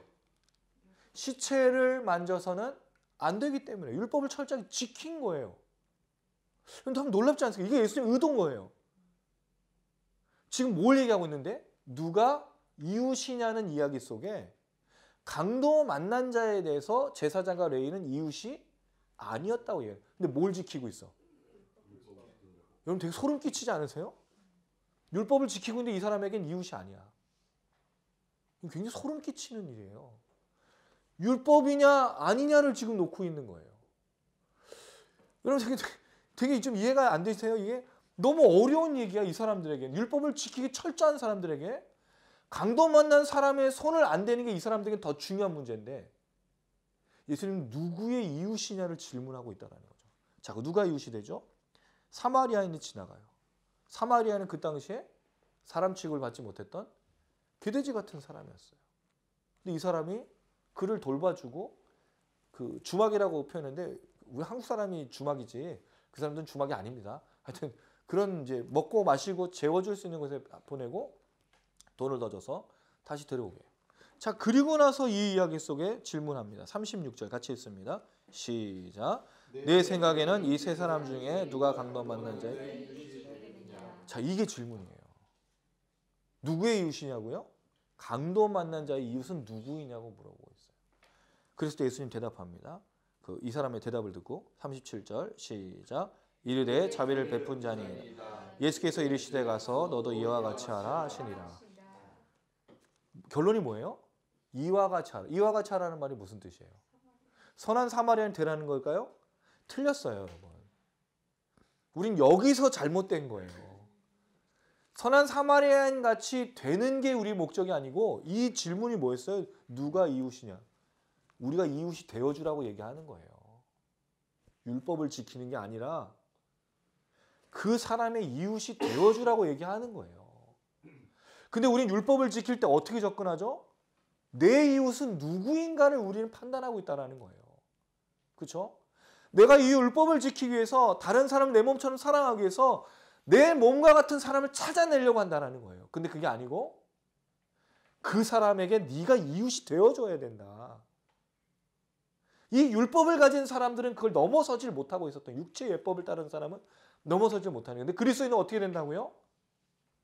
다른 누군가인지 모르지만 그 사람에게 이웃이 되어줘야 된다고 이야기하고 계시는 거예요. 이건 완전히 다른 거예요. 이건 육체의 예법, 율법으로는 이룰 수가 없는 거예요. 율법은 자꾸 뭘 따지죠? 누가 내 이웃인가를 따진다고요. 근데 예수님 말하는 건 누가 내 이웃인가를 물어본 게 아니라 그 사람의 이웃이 되어줘라. 이건 다른 거예요. 그럼 그리스도인들은요, 누구의 이웃이 되어줄 수 있죠? 누구의 이웃이 될 수 있어요? 모든 사람의 이웃이 될 수 있어요. 그 사람이 어떤 죄인인지, 무슨 죄를 졌는지, 무슨 잘못을 저질렀는지 뭘 하는 사람이 중요하지 않아. 절대로 중요하지 않아. 누군지 모르는 어떤 사람이에요. 노바디예요. 아무든지 상관없어. 대신 우리가 해야 될 건 뭐예요? 이웃이 되는 거예요. 그게 내 이웃을 내 몸처럼 사랑하는 주님의 명령. 이 사람은 여기에서 결격 사유가 생긴 거죠. 내가 율법을 다 지켰습니다. 율법 다 지킨 게 아닌 거예요. 여기에 걸려서 율법 교사가 율법을 지키려고 하다가 여러분 이건 우리에게 굉장히 중요한 시사점이 있어요. 여러분 우리가 교회에서 봉사하고 이 하나님의 법, 하나님을 사랑하고 내 이웃 사랑하는 이 법을 지키기 위해서 애쓸 때 우리의 이웃은 누구이고 우리가 섬기는 사람은 누구냐는 거예요. 교회에서 열심을 내서 봉사하고 하나님 사랑한다고 하는데 문제는 교회에서 치고받고 싸우고 자기들끼리 싸우고 있다는 거예요. 놀라운 건 식당에서 그렇게 많은 말들이 오고 가잖아요. 밥 먹고 나서 왜 이상한 얘기를 하냐 이거예요. 남 얘기하는데 시간을 다 보내고 있어요. 우린 누군가의 이웃이 되어주기 애쓰는 사람들이 아닌 거예요. 교회 존재 이유가 뭐죠? 이게 굉장히 중요한 거예요. C.S. 루이스가 했어요. 교회 존재의 목적은 우리가 작은 예수가 되어 세상의 빛과 소금 역할을 예수로 감당하는 것이 우리의 존재 이유다. 교회의 존재 이유다. 만약에 우리가 예수가 되어지지 않는다면 교회는 실패한 거다라고 얘기했어요. 우리는 누군가의 이웃이 되어주겠냐고. 예수님 그러셨잖아요. 귀신 들린 자. 여러분 누가 찾아가 율법에 적힌 대로 하면 귀신 들린 사람 같이 하면 돼요? 안 돼요? 안 돼요. 병 걸린 사람은 같이 하고 올 수 있어요? 없어요. 우리가 지금 그러고 있잖아. 우리가. 여러분 대형 교회를 보세요. 또 많은 교회를 보세요. 다들 자기들이 함께하는 이웃들이 정해져 있어. 그 정도 수준에 그 정도 아파트에 그 정도 삶의 여유를 누리고 어떤 직업을 가진 사람들끼리 모여다녀. 거기서 그들의 이웃은 누구예요? 내 이웃이잖아요. 내 이웃. 성경은 그렇게 말한 적이 없어요. 두 번째 얘기였습니다. 누가복음 18장입니다. 여러분 이거 굉장히 중요한 문제예요. 누가복음 18장. 이번에는 관리가 찾아와서 예수님께 질문한 내용이 있어요. 18절부터 30절. 18절 읽겠습니다. 18장 18절 시작. 어떤 관리가 물어 이르되 선한 선생님이여 내가 무엇을 하여야 영생을 얻으리까. 자, 똑같은 질문했어요. 뭘 질문했죠? 영생을 얻으리까. 무엇을 하여야. 여기 선한 선생님이라고 말했어요. 예수님은 선하다고 말했어. 근데 예수님 뭐라고 대답해요? 선한 사람은 누구다? 하나님 외에는 선한 사람이? 그럼 왜 이야기를 할까요? 하나님을 높이기 위해서? 이거 굉장히 중요한 질문이에요. 이들에게 하나님은 선한 사람인데 지금 예수님한테 선하다 그래요. 그럼 예수님 정말 칭찬해서 선하다고 할까요? 사실 이 사람들은 하나님을 모르는 사람들이란 뜻이에요. 예수님에게 대해 선하다고 말하는 건 진짜 예수님 선하다고 말하는 게 아닌 거예요. 정말 선하다고 말했으니까 하나님 한 분밖에 없다는, 그럼 예수님하고 하나님은 뭐예요? 같은 분이라는 거잖아. 근데 이들은 인정하지 않는 거거든요. 하나님 외에 선한 분이 없다라고 말한 다음에 내가 계명을 알고 있다. 간음하지, 살음하지, 도둑질하지 말지, 거짓 증언하지 말고 다. 21절 뭐라고 얘기합니까? 어려서부터 다 지켰어요, 이 사람을. 아까 그 율법 교사가 생각이 나죠? 사람은 다른데 내용은 되게 비슷해요. 자, 예수님이 22절에 얘기합니다. 읽겠습니다. 시작. 예수께서 이 말을 들으시고 이르시되 부족한 것이 있으니 내게 있는 것을 다 팔아 가난한 자들에게 나눠줘. 그리하면 하늘에서 내게 보화가 있으리라. 그리고 와서 나를 따르라 하시니. 내게 부족한 게 뭐예요? 내게 부족한 게 뭐예요? 돈이 부족한가요? 이 사람은 돈이 많은 사람이에요. 부자라고 되어 있어요. 뭐가 부족한 거죠? 내 이웃은 내 몸처럼 사랑 하나에 똑같이 걸려 있어. 아까 그 사람도 그렇지만. 근데 이 사람은 뭐 때문에 걸려 있는 거예요? 돈 때문에. 자, 그러면 돈이 많으면 죄인가요? 여러분 어떻게 하세요? 돈이 많은 게 죄인가요? 그럼 우리 돈 벌면 안 돼 이제. 그죠? 그러고 싶지 않잖아요, 여러분. 그렇죠? 우리 시청자분들도 그러고 싶지 않잖아요. 돈이 많은 게 죄인가요? 근데 예수님이 아주 무서운 말을 하셨어. 뭐라고 얘기했냐면요. 25절. 낙타가 바늘기로 들어가는 것이 부자가 들어가는 것보다. 여러분 바늘기에 낙타가 들어갈 수 있나요? 물론 들어가는 방법이 있어요. 낙타를 접는다. 낙타를 꾸긴다. 바늘기에 넣는다. 다시 핀다. 뭐 이렇게 말로는 할 수 있죠. 그렇죠. 예. 낙타만큼 바늘기를 만든다. 사실 이 얘기는 여러분 충격적인 얘기예요. 부자가 천국에 못 들어가는 게. 여러분 이때 당시에 부자가 누구예요? 바리새인들, 서기관, 율법학자들, 당대 엘리트들이 부자예요. 가난한 사람들은요? 죄인들이었어. 이건 정말 충격적인 얘기예요. 그리고 예수님이 부자와 나사로 비유하잖아. 부자는 이름이 없어. 놀라운 건. 나사로는 거지인데 이름이 있어. 부자는 부자야. 되게 신기하지 않아요? 원래 거지에겐 이름이 없어야 되잖아요. 예수님이 그럼 부자에 대해서 반감을 가지고 있다.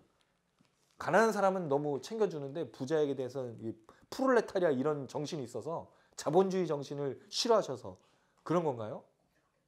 그렇죠. 공산당처럼? 아, 그게 아니에요, 여러분. 그러니까 민중신학 이런 걸 얘기하려고 예수님이 말하는 거예요. 뒤집어엎고 혁명, 레볼루션 하기 위해서 예수님이 오신 게 아니에요. 그걸 말하는 게 아니에요.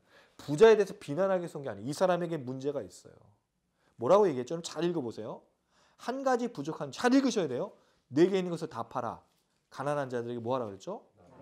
나눠주라 그랬어요. 다 팔아서 나눠주라. 그럼 뭐가 쌓여요? 이게 중요한 거예요. 왜 여기는 못 듣고 있을까요, 이 사람이? 그럼 이 사람에게는 하나님 나라가 중요할까요? 중요하지 않을까요? 근데 뭘 질문했어요? 첫 번째 질문은. 영생은 뭐예요? 하나님 나라인데 왜 관심이 없냐 이거예요, 지금. 이 사람이 정말 하나님 나라를 기다리는 사람일까요? 아닌 거예요. 이게 문제인 거예요. 그러니까 이 부자가 되어서 보화가 하나님 나라에 쌓인다는 말을 들어도 전혀 반응이 없는 거죠. 영생을 어떻게 얻으니까 물어본 다음에 율법을 내가 다 지켰는데 그 너에게 한 가지 부족한 게 있어. 뭘 소망하지 않는 거예요? 하나님 나라를. 근데 여러분 이 다음 사건이 뭐죠? 19장 1절에서 10절. 누가 나와요? 여러분 잘 아는 삭개오. 키가 작아가지고 뽕나무에 올라간 그 삭개오. 근데 여러분 뽕나무는 높은 나무가 아니었어요. 올라가는 게 아니라 사실 삭개오가 자기를 부끄러워한 거예요. 왜? 삭개오의 이 직업 뭐예요? 세리였잖아요. 사람들 앞에 드러날 수 없는 존재예요. 숨어 계신데 누구한테 걸렸어? 예수님은 딱 걸렸지. 예수님이 뭐라고 해? 삭개오를 찍어가지고 내가 오늘 네 집에 갈 거야. 그 집에 가게 된 거예요. 가서 먹고 마시는데 삭개오가 은혜를 받아서 뭐라고 얘기하고 있습니까? 8절, 19장 8절. 19장 8절 읽겠습니다. 시작. 삭개오가 서서 주여 주시옵소서. 내 소유의 절반을 파나니 만일 누구의 것을. 자, 여기는 삭개오는 뭐를 하고 있어요? 전부를 바치지 않았어. 여기는 절반이야. 왜 부자에게는 다 바치라고 해놓고 삭개오한테 왜 절반일까? 이런 질문이 생길 수가 있어요. 예. 그러니까 절반만 받으셨어. 자진납세는 절반. 안 바치면은 다 가져가. 셈법이. 근데 이 사람이 깨닫는 게 뭐예요? 누구한테 준다 그랬죠? 예수님 말한 것처럼 가난한 자들에게 준다 그랬어. 그럼 내 이웃을 내 몸처럼 사랑하는 것을 실천하는 거예요, 이 사람. 그리고 뭐라고 얘기했어요? 속여 빼앗은 데 있으면 네 값죠. 4배를. 2배도 아니에요. 4배를 가겠다고. 이런 믿음이 어디서 나왔을까? 누구를 만난다의 특징이에요? 예수를 만나요. 자, 한 가지 더 우리가 빠진 게 있어요. 여러분, 이 부자에 대한 이야기 속에 자꾸 재산 바치는 것 때문에 스트레스 받을 필요가 없어. 이게 너무 중요한 거예요. 내게 있는 걸 다 팔아 가난한 자들. 22절 다시 돌아가셔서 18장. 나눠줘라 그리하면 하늘에서 내게 보호가 있으려 하고 그 다음 뭐가 있어요? 나를 따르라가 있어요. 여기에 나를 따르라. 여러분 제자의 특징이 뭐예요? 다 버리고 따르는 거예요. 그러니까 얘를 뭘 삼겠다는 거야? 제자 삼겠다는 거야. 근데 얘는 제자가 싫다는 거야. 근데 어떻게 영생을 얻어? 여러분 이거 굉장히 중요한 거 아니에요? 예수님을 따르려면 뭐 해야 돼? 우리 다 버리고 쫓아야 되는 거 아니에요? 예수님 나의 영생을 책임지고 나의 주인인데 근데 우리는 어떻게 해? 이 사람과 똑같은 거야. 근심해. 내 거 다 가져갈까 봐. 그 내 것이 누구 거예요? 이 사람이 하나님 한 분밖에 선하다고 말하는데 하나님 선하는 게 아닌 거야 지금. 왜? 하나님 어떤 분이에요? 내 거를 가져가는 분이잖아. 그런 면에 있어서 여러분 저는 우리 단장님이 굉장히 소중한 분이에요. 삶의 모범이. 하나님이 주신 것에 대해서 그런 의식들이 늘 있어요. 제가 늘 보고 도전받는 거예요. 또 우리 교회 경집사님이 계세요. 다 하나님의 것이라고 얘기해요. 여러분들도 그렇게 고백했으면 좋겠습니다. 좀 뻥치지 말고 하나님 앞에. 다 하나님의 것이라고 얘기하고 뭐 하고 있죠? 야, 다 내 거야, 내 거. 나 못 따라. 그 늘 불안한 거야. 돈을 벌면 벌수록 내 수익이 늘어나면 늘어날수록 무슨 생각이 들어? 하나님 내 거 다 가져갈 것 같은 생각이 들어. 자기 거 아니라며. 왜 처음엔 자기 거 아니라고 했는데 수익이 그러니까 가난할 때는 다 하나님의 것이야. 없으니까. 가난하니까. 돈을 벌고 뭐가 많아지면 무슨 생각이 들까요? 이거 내 거야. 내가 했어. 그러지 않나요, 여러분? 그래서 부자가 뭘 들어가기가 어려워요? 천국에 들어가기 어려운 이유가 거기 있는 거예요, 여러분. 뭐와 뭐를 놓고 지금 따르고 있는 거예요? 뭐와 뭐를 놓고 비중을 두고 있는 거예요? 재물과 하나님인 거예요. 그럼 재물은 하나님이 주신 건데 왜 하나님과 동등하게 여기고 있냐고요. 이건 우상이잖아. 하나님 외에 다른 것을 그 자리에 놓은 거잖아요. 여러분 이건 사실은 어려운 질문이에요. 부자를 공격하기 위해서 하는 게 아니야. 이건 굉장히 중요한 질문이었어요. 삭개오는 부자였는데 순종했단 말이죠. 어떤 부자가 될 것이냐가 중요한 겁니다. 사실. 자, 이게 뭐예요, 결국? 육체 율법에 갇힌 자들의 특징이야.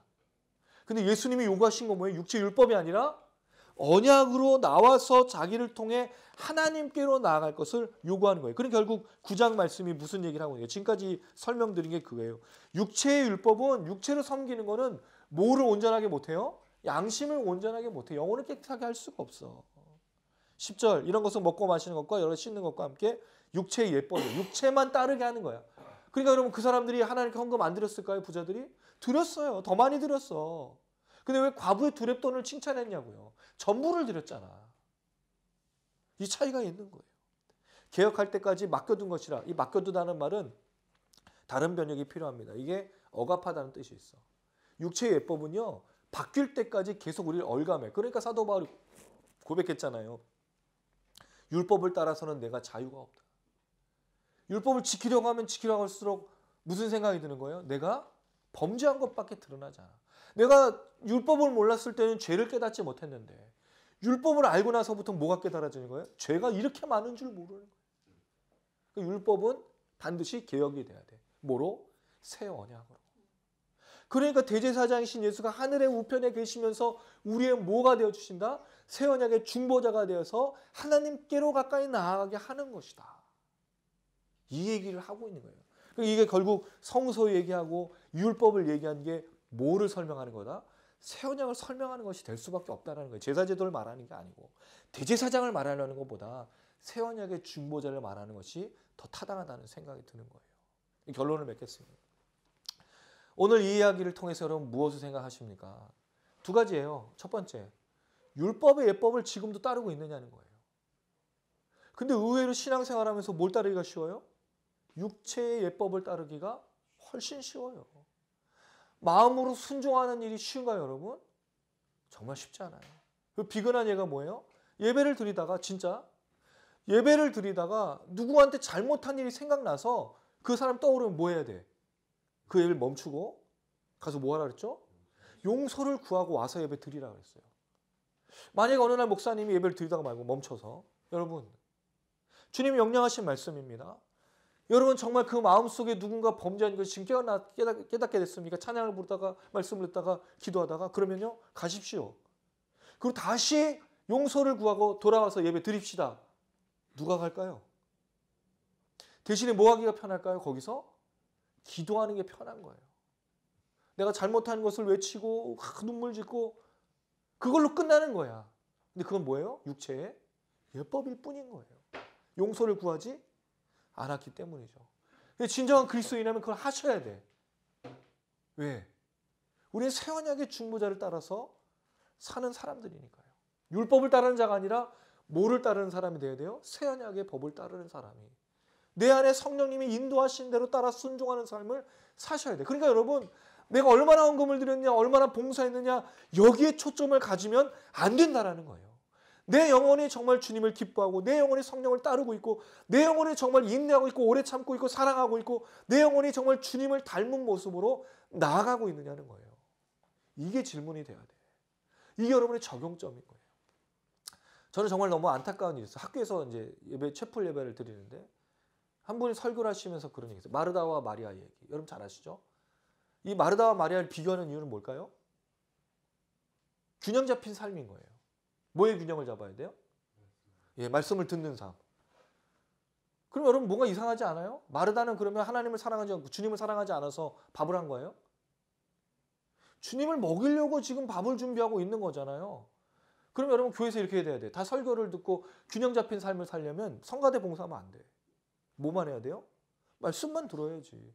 왜 주차 봉사를 해? 왜 식당 봉사를 해? 말씀 안 듣고 있는 마르다 같은 일을 하고 있으면 교회에서 어떻게 해? 목사님이 단호하게 오늘부터 성가대 없습니다. 오늘 식당 우리 밥 안 먹습니다. 우리 오직 말씀에 이 마리아처럼 균형 잡힌 삶을 삽시다. 이렇게 선포하셔야 되는 거예요.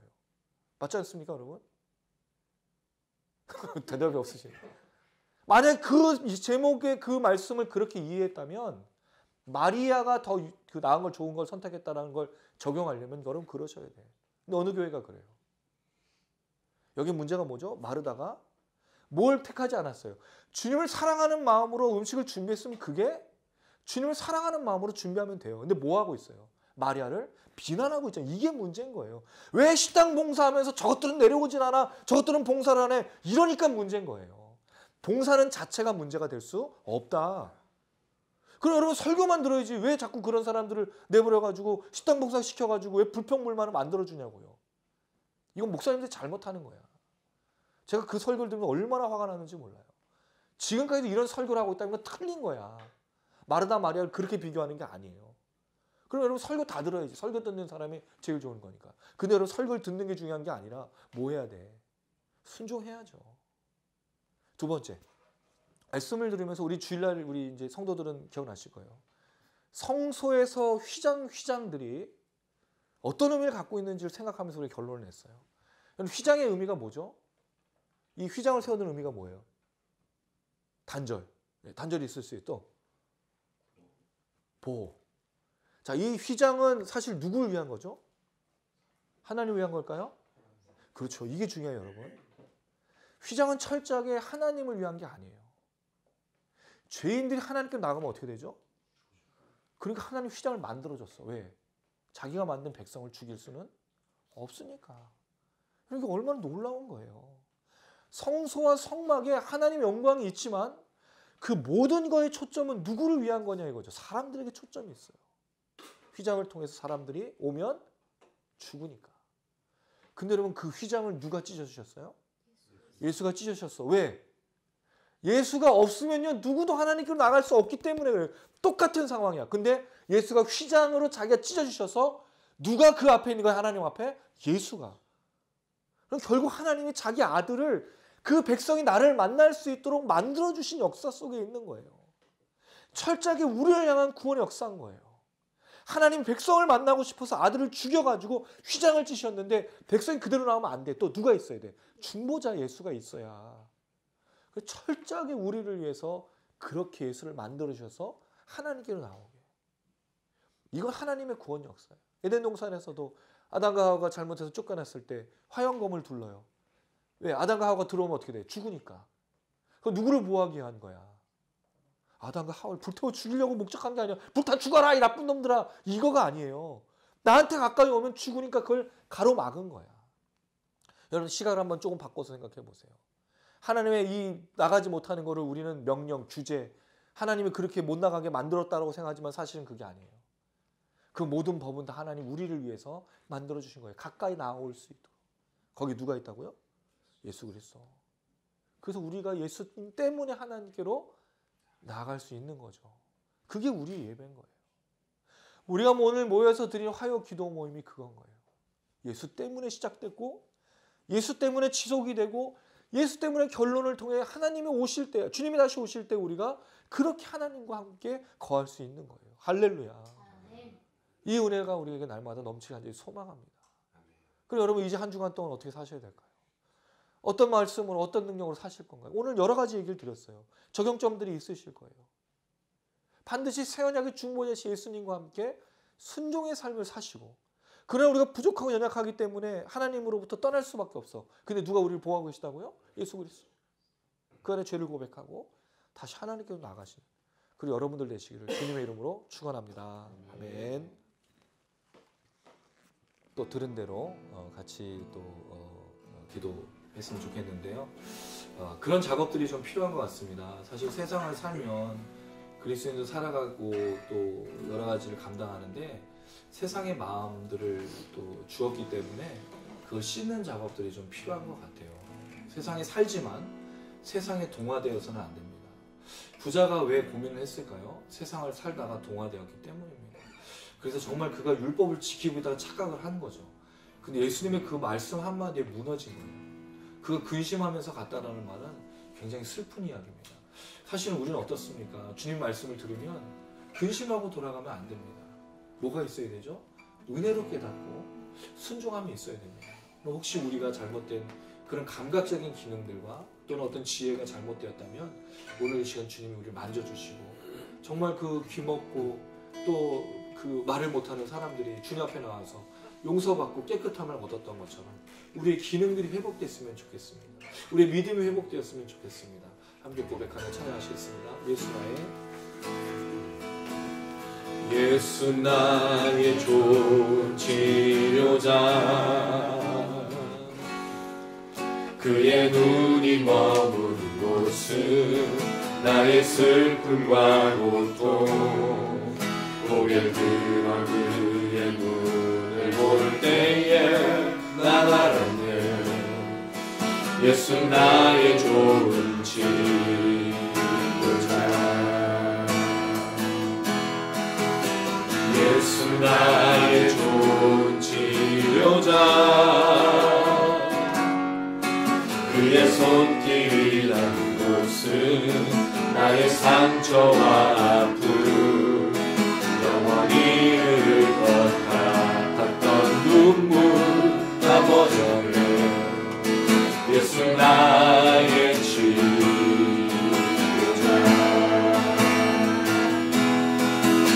나 노래하리라 전한 나를 돌아보신 구세주를 찬양해 하늘 닿는 곳까지 내 손 들리라 예수 나의 치료자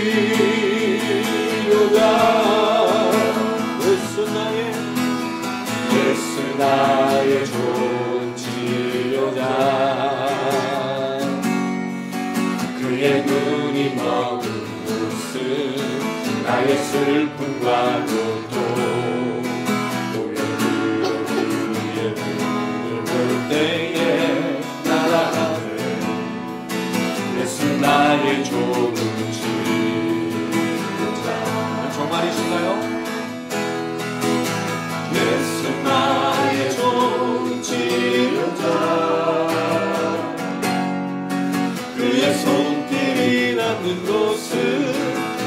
상처와 아픔 영원히 흐를 것 같았던 눈물 다 젖었네. 예수 나의 치유자. 나 노래하리라. 전한 나를 돌아보신 구세주를 찬양해. 하늘 닿는 곳까지 내 손 들리라. 예수 나의 치유자.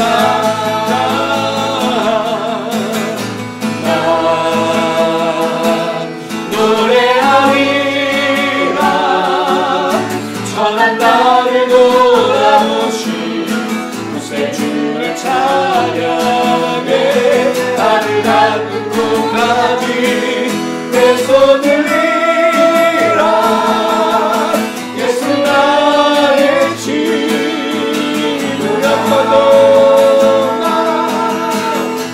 나 노래하리라. 전한 나를 돌아보신 구세주를 찬양해. 하늘 닿는 곳까지 내 손 들리라. 예수 나의 치료자. 이 시간에 기도하실 때 하나님 우리가 신 주님을 붙들습니다. 12회를 혈로 쫓아냈던 여인이 붙들었던 것처럼 주님만이 우리를 깨끗게 하시고 주님만이 우리를 치료해 주십니다.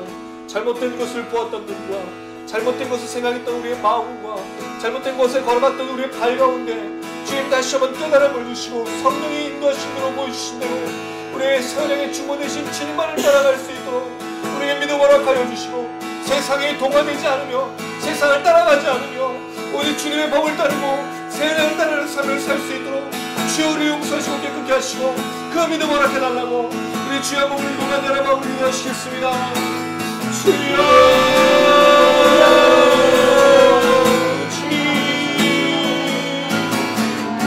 아버지 우리가 제대로 보고 있습니까? 주님 우리가 말하고 있습니까? 먹고 있습니까? 하나님 우리가 오늘의 믿음으로 인내하고 우리를 깨닫게 해주시고 세상을 따라 살다가 세상을 바라보다가 아버지 오늘의 믿음으로 나가는 것이 아니라 불순종과 아버지 의심과 주님 하나님의 그를 용서해 주시면서 이 시간들과 매나가는 우리에게 성령 역사하시고 진정한 믿음으로 주님만을 바라보며 나갈 수 있는 우리가 될 수 있도록 도와주소서. 주님만이 우리를 치료하시고 주님만이 우리에게 깨끗게 하여 주시고 육체의 뻘 따라 살려가는 우리에게 세상을 따르는 마음을 주시기를 원합니다. 우리 한 명 한 명 가운데 이 믿음을 하여주시고 성령을 위하여 주소서. 우리를 치료해 주셔서 우리를 깨끗게 하여 주셔서 우리 안에 역사하여 주시면서 주님 우리의 만나면서 근심하고 걱정을 연비하는 자들에서 참으로 여호와를 기뻐하며 즐거운 자들을 수 있도록 인도해 주시고 우리의 역사신 그들을 말을 발견하며 그들에게 원하는 주여 우리 모두가 될 수 있도록 아버지 주여 성령을 역사하시고 인도하여 주셔서 주님 우리 깨끗게 하시고 치료하여 주시면 좋겠습니다.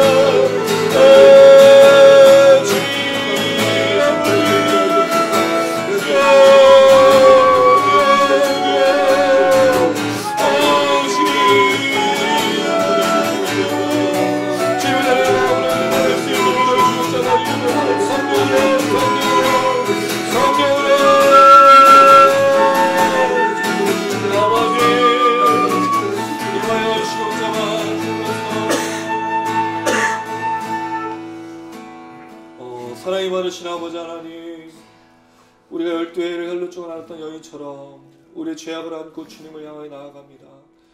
그 누구도 하나님께로 나갈 수 없지만 휘장을 찢으셔서 우리를 안아주시는 새 언약의 충보자신 예수를 의지하며 나아갑니다. 주여 이미 용서된 이 죄들을 주님 앞에 고백할 때 주여 다시 한번 우리가 정결함과 진정한 믿음으로 나아갈 수 있도록 역사하여 주시옵소서.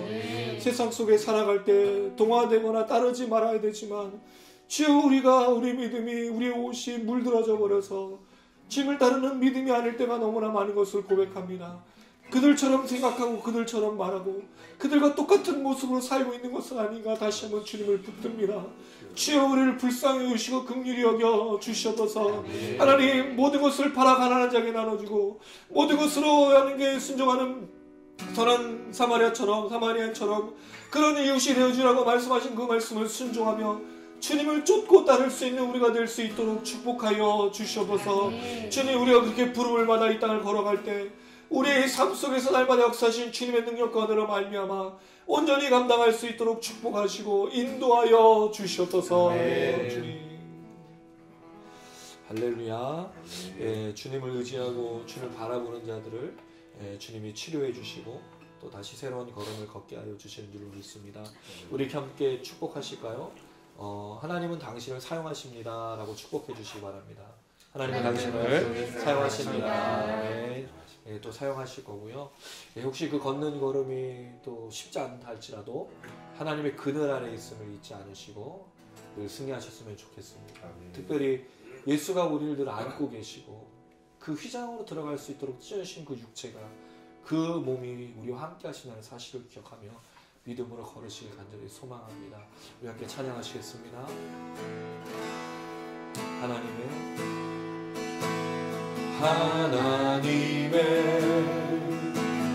그늘 아래 내 모든 것 다 내려놓고 나 잠잠히 주를 묵상하네.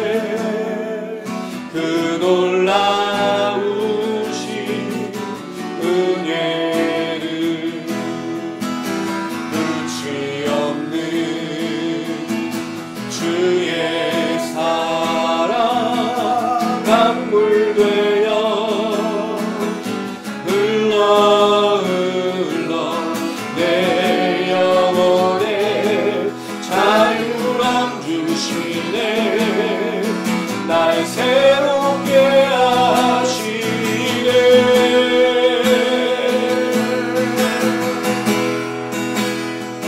하나님 사랑 그 사랑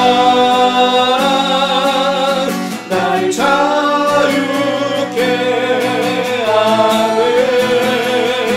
하나님 사랑 그 사랑 날 외롭게 하네.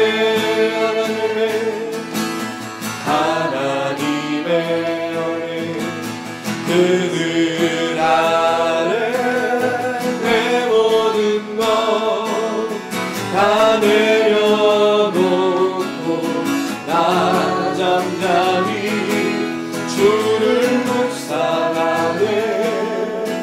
그 놀라우신 은혜를 끝이 없는 주의 사랑 강물 되어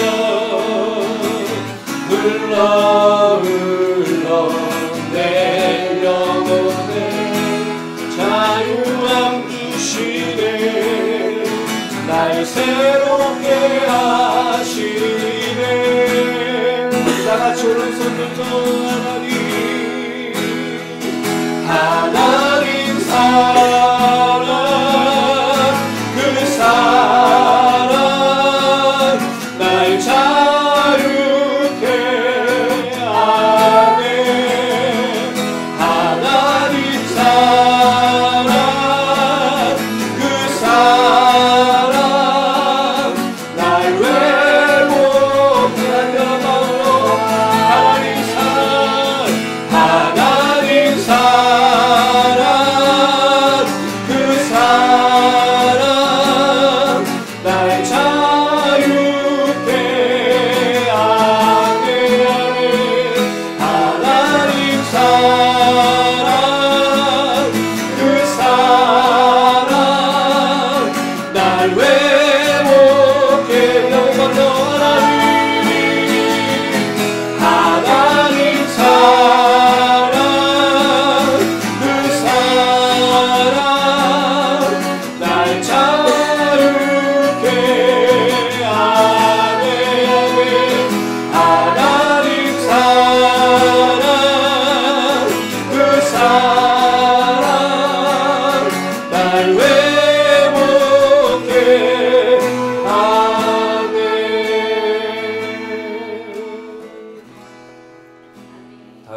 비참했던 인생이었습니다.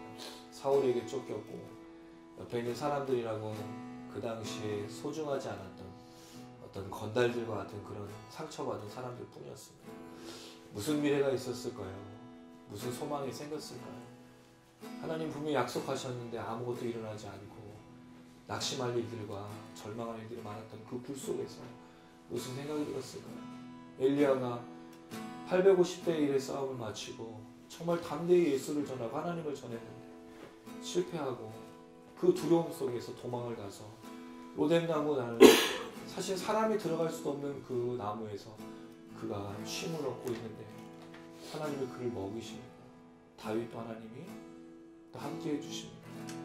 여러분 혹시 그런 상황이신가요? 그렇다면 하나님께 손을 내미십시오. 놀라운 건 손을 하나님께 내밀면요 그 하나님께서 잡아주실 뿐만 아니라 그 손을 채워주십니다. 문제는 우리가 손을 내민 적이 없다는 거예요. 우리가 손을 내민다는 건 무슨 뜻이죠? 무릎 꿇고 굴복한다는 뜻이거든요. 우리는 우리 인생의 주인이 아닙니다. 우리는 하나님이 주신 삶을 사는 것뿐입니다. 하나님이 주인이시고 하나님 우리에게 모든 것을 주시는 분이십니다. 이 시간 기도하실 때 하나님 내가 꼭 다윗의 아둘람을 같습니다. 내가 꼭 로뎀나무에 있는 엘리야 같습니다. 주님 이 시간 손을 내밀 때 나를 잡아주시고 나에게 다시 한번 힘을 주시고 먹이시고 입히시고 또 걷게 하여 주시옵소서. 그렇게 기도하시기 바라고 우리 시청자분들도 혹시 그러신 분들이 있다면 똑같이 손을 내밀어서 같이 한번 기도했으면 좋겠습니다. 우리 손을 내밀어서 함께 기도하시겠습니다. 주님 주님 앞에 아버지를 사랑하는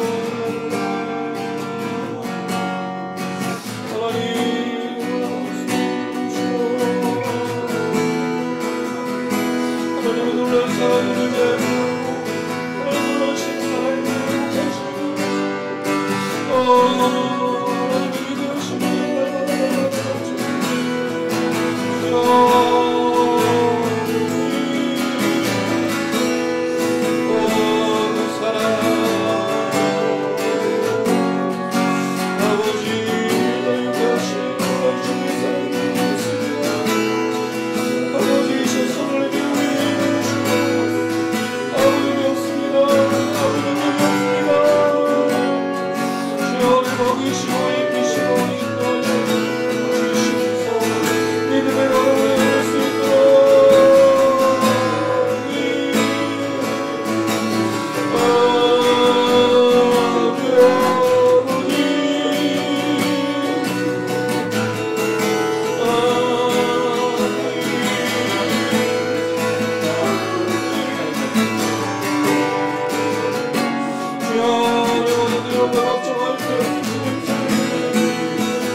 사랑이 많으신 아버지 하나님, 우리가 다윗처럼 손을 내밀고 엘리야처럼 주님 앞에 손을 내밉니다. 우리가 감당할 수 있는 것이 아무것도 없고 우리가 이룰 수 있는 것이 아무것도 없기 때문입니다. 하나님이 역사하시지 않으면, 하나님이 신실하시지 않으면, 하나님이 우리에게 사랑을 보여주지 않으면 우리가 걸을 수가 없습니다. 하나님 이 시간 한 명 한 명의 손을 잡아 주시옵소서. 두려워 떨고 있다면 힘을 주시고, 용기가 필요하다면 주님이 힘을 주시고, 담대함이 필요하다면 믿음을 허락하여 주셔서 주님이 허락하신 이 믿음의 걸음 잘 걸어갈 수 있도록 도와주시옵소서. 하나님 언제나 우리와 함께 하시고 언제나 우리를 지켜주시고 언제나 우리를 동행하여 주시는 줄로 믿습니다. 이 시간 손을 내밀어 기도하는 우리 주태한 ministry 귀한 지체들을 기억하여 주시고, 또 참여하지 못했지만 이 모임을 사모하며 주님 앞에 나아가는 지들을 기억하여 주시고, 또 함께 방송을 시청하시는 여러분들을 주님 축복하셔서 그 내민 손 위에 주님 축복과 은혜를 허락하여 주시옵소서. 만져주시고 위로하여 주시고 주님의 놀라시는 영으로 채워주시옵소서. 주님만이 우리에게 힘이시고 주님만이 우리의 모든 것 되시오니 그 신실하신 사랑 그 놀라신 사랑으로 우리와 함께하여 주시옵소서. 하나님 이것이 우리에게 같은 것 비전이 되어 우리를 사랑하시는 것 주님의 놀라시는 것과 은혜로 말미암아 날마다 걸을 수 있도록 축복하여 주시옵소서. 아멘. 감사드리며 예수님의 이름으로 기도드렸습니다. 아멘. 가슴에 손 얹으시기 바랍니다. 양들의 큰 목자이신 우리 주 예수를 영원한 언약의 피로 죽은 자 가운데서 이끌어내신 평강의 하나님이 모든 선한 일에 너희를 온전하게 하사 자기 뜻을 행하게 하시고 그 앞에 즐거운 것을 예수 그리스도로 말미암아 우리 가운데서 이루시기를 원하노라. 영광이 그에게 세세 무궁토록 있을지어다. 아멘.